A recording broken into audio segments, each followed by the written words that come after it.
A shrill cry cut across the quiet road like a knife ripping through silk, short, sharp, and too hollow to be anything but pain.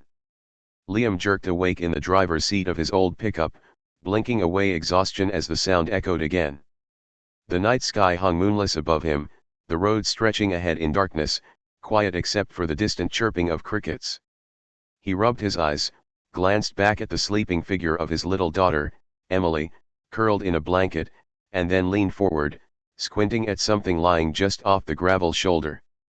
At first, it looked like a heap of abandoned clothes, dark, unmoving, half hidden near the weeds.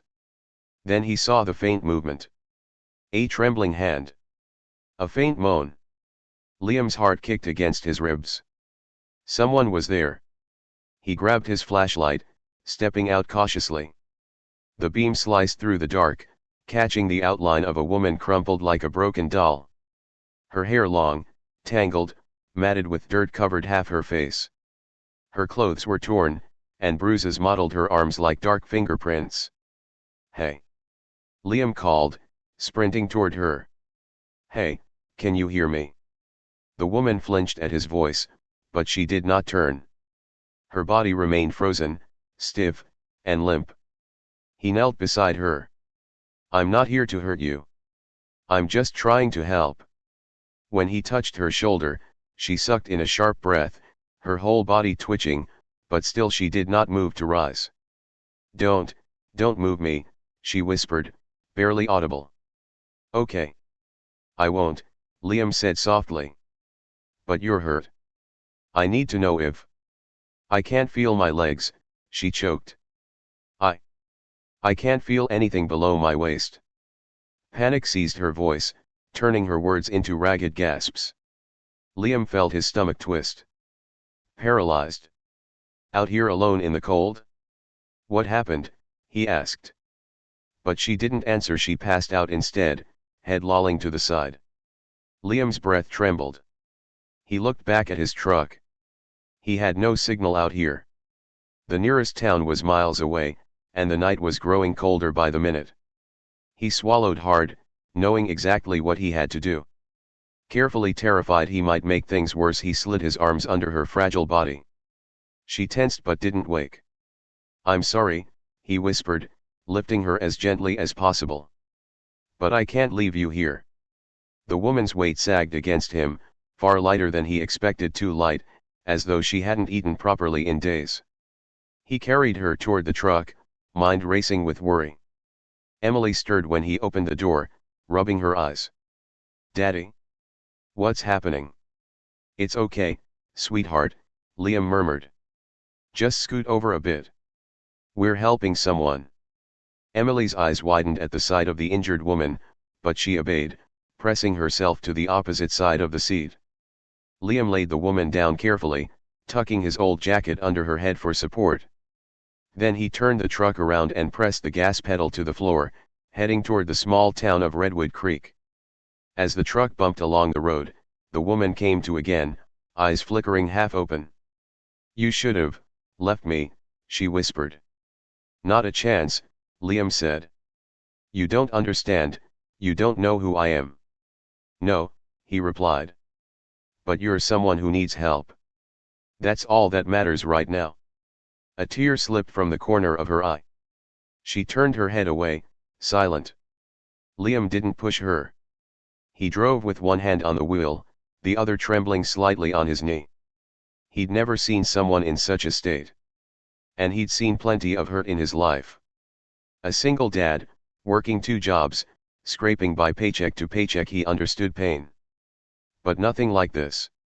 When they finally reached Redwood Creek's tiny emergency clinic, Liam carried the woman inside, ignoring the burning ache in his arms.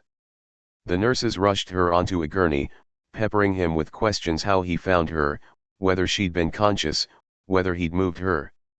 "I had no choice," Liam said. "She said she couldn't feel her legs." They nodded, wheeling her away. "You can wait in the lobby," a nurse said softly. He sat with Emily asleep in his arms as the hours crawled by. Worry gnawed at him, not just for the woman, but in a strange way, about what horrors had left her in such a condition. It wasn't an accident. Deep down, he knew that. The bruises, the torn clothes, it was something far darker. Finally, near dawn, a doctor approached him. "Your friend is stable," she said gently. "She's not my friend. I don't even know her name." "Well," the doctor said with a sigh, "her name is Kate." "Kate Whitmore." Liam frowned. The name sounded familiar, but he couldn't place it. "She's going to be okay for now," the doctor continued. "But, the paralysis is real. We ran tests. We need to keep her for observation. She's been through something brutal." "Did she say what happened?" Liam asked. "No. She refuses to talk about it." "But she did ask for you." "For me?" "Yes. She wants to see you when you're ready." Liam glanced at Emily, still asleep, and nodded. "I'll go." When he entered the dim hospital room, Kate lay propped against pillows, her face pale but clean, her hair brushed back. Without the dirt and shadows, she looked surprisingly young, late 20s, maybe early 30s. Beautiful, in a fragile, haunted way. Her eyes opened, tracing over him. "You shouldn't have brought me here," she whispered. "You were dying," he replied. "What did you want me to do? Drive past you?" Her lip trembled. "I didn't want anyone to find me. Especially not someone like you." Liam blinked. "Someone like me?" She swallowed hard, breath catching. "I know who you are." He frowned. "We've never met." "No," she said. "But your name?" "Liam Hart." "I've heard it. More times than you'd believe." He frowned deeper. "How?" At first, he thought she wasn't going to answer. Then, "Because," she took a shaky breath. "Because I tried to ruin your life." Liam froze. "What?" Her voice cracked like glass. "Years ago. Your name came across my desk at Whitmore Enterprises. I was head of strategic restructuring. I oversaw projects that evaluated underperforming divisions. Your company Hart and Sons was one of them." The memory hit him like wind after a door slams. Hart and Sons, his father's small construction business.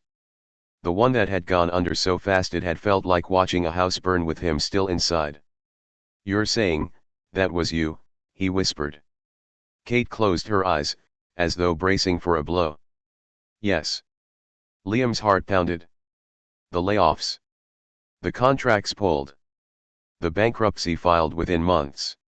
His father, crushed under the weight of failure, drinking himself into an early grave. And Liam left scrambling to take care of Emily when her mother walked out. "You destroyed everything," he whispered without meaning to. A quiet sob trembled from her lips. "I know." Liam backed away a step, overwhelmed by a bitter cocktail of anger and disbelief. "And now you show up on a roadside," he said, voice trembling, "paralyzed, broken, and I'm the one who finds you." She nodded, eyes shimmering with guilt. "I didn't expect kindness from the man I hurt most." Liam didn't know whether to scream or walk out. But as he stood there, staring at the woman who had been responsible for so much of his pain, he saw something unexpected. She wasn't the cold corporate villain he'd imagined all those years. She was a human being, fragile, damaged, and clearly suffering in ways he couldn't yet comprehend. "Why were you out there?" he finally asked. "What happened to you?" Her voice dropped. "I can't tell you. You have to tell someone." "If I do," she hesitated, fear surging across her features. "The people who did this to me, they'll come after me again." Liam clenched his jaw. "You're safe now." "No one is safe from them," she whispered. He exhaled, dragging a chair close to the bed.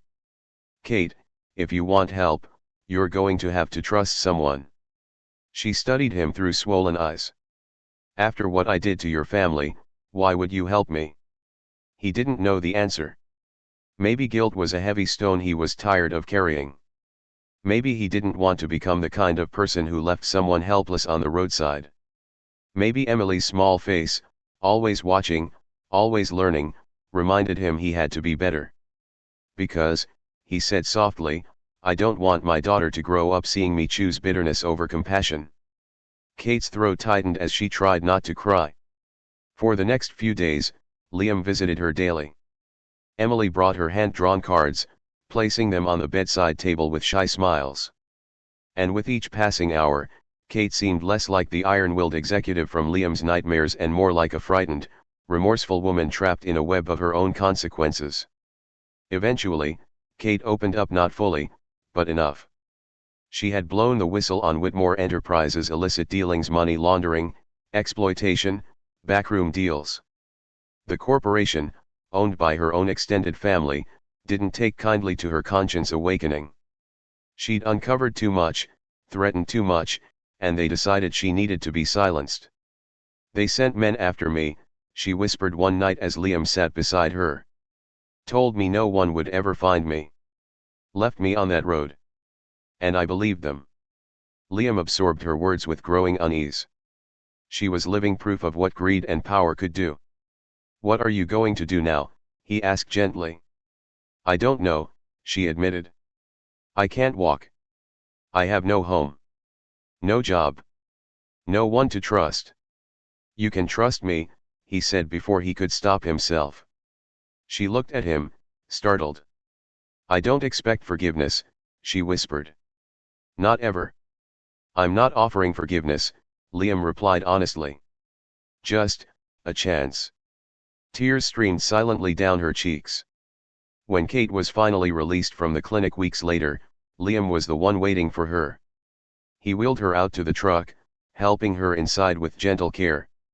Emily rode beside her, chattering about school and the drawings she'd made, eager to distract Kate from her fears. Liam offered her the spare room in his small, worn-down rental. Just until you get back on your feet, he said. And I don't mean literally. Just until you're okay. Kate hesitated, but she accepted. She didn't have anywhere else to go. At first, life was awkward, painfully so.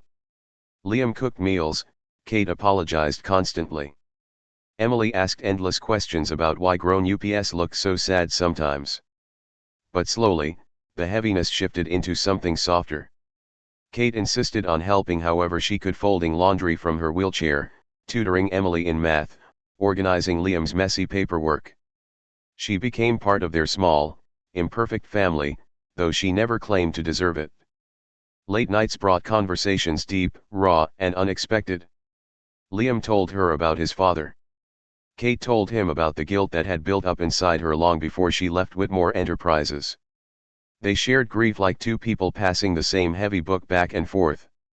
One evening, as rain tapped gently on the windows, Kate said quietly, "You don't owe me kindness." "And you don't owe me guilt," Liam replied. Something changed between them in quiet moments like that, something delicate but unmistakable. Meanwhile, the danger from Whitmore Enterprises lingered like a shadow. Kate received threatening emails, unmarked letters. Liam filed reports with the local sheriff, who assured them protection, but in a small town, resources were limited. One night, after putting Emily to sleep, Liam found Kate sitting in her wheelchair, staring out the window with fear clouding her features. "I can't keep hiding," she whispered. "You're not hiding," Liam said softly. "You're healing. I'm putting you and Emily at risk. We decide what risks we take." Kate shook her head. "I can't let them hurt you." "They won't," Liam said, placing a steady hand on her shoulder. "We're not alone anymore. That matters." Her eyes lifted to his, scared but trusting. Weeks later, federal investigators tipped off anonymously launched inquiries into Whitmore Enterprises. Kate finally agreed to testify, her voice steady though her hands trembled. The trial was grueling. She spoke of corruption, threats, financial crimes. Liam sat in the courtroom every day, Emily drawing quietly beside him, as Kate faced the very people who had tried to destroy her. Whitmore executives were arrested. The men who assaulted her were sentenced. Justice was imperfect but real, enough to allow Kate to breathe again. And then, life began to heal. Kate continued physical therapy, and though her doctors warned she might never walk again, she refused to stop trying. Liam drove her to every session, cheering her progress with quiet pride. Emily celebrated every milestone, every toe twitch, every small movement with pure joy. One sunny afternoon, months after the roadside night that changed everything, Kate stood in the living room, clinging to a pair of parallel bars Liam had built from old metal pipes. Her legs shook. Sweat dripped down her temples. But she stood. And when her eyes met Liam's, something powerful passed between them. "You did that," he whispered. "No," she said softly. "You gave me a reason to try." By the 1-year mark, Kate could take several steps using a walker. She moved slower than most, but she moved with determination and hope. One evening, after Emily went to bed and the house was wrapped in warm lamplight, Kate turned to Liam. "I used to think my life's biggest tragedy was losing everything," she said. "My job, my reputation, my career. But I see now that losing all that is what brought me here. To you and Emily." Liam swallowed, emotion tightening his throat. "You didn't just come into our lives, Kate. You changed them." She smiled gently. "I want to stay. If you'll have me." Liam didn't speak. Instead, he stepped closer, cupping her face with trembling hands. She leaned into him, eyes closing, tears slipping down her cheeks. "I don't know what the future holds," he whispered. "But I want to face it with you." Kate nodded, her voice barely a breath. "Then we face it together." They stood in silence, wrapped in the moment, the air warm and full of promise. Their story wasn't the fairy tale kind. It was messy. It was painful. It was stitched together with forgiveness, courage, and second chances. But it was real. The poor single dad and the paralyzed woman he found on a roadside, two broken souls who collided by fate and rebuilt a future from the ruins of their pasts. And as weeks turned into months and seasons shifted, their home, small, humble, imperfect, was filled with laughter, therapy progress charts, scribbled drawings, and a growing sense of belonging. One day, Kate walked slowly, uncertainly, but proudly across the porch toward Liam and Emily, who stood cheering with open arms. She stumbled into his embrace, laughing through tears.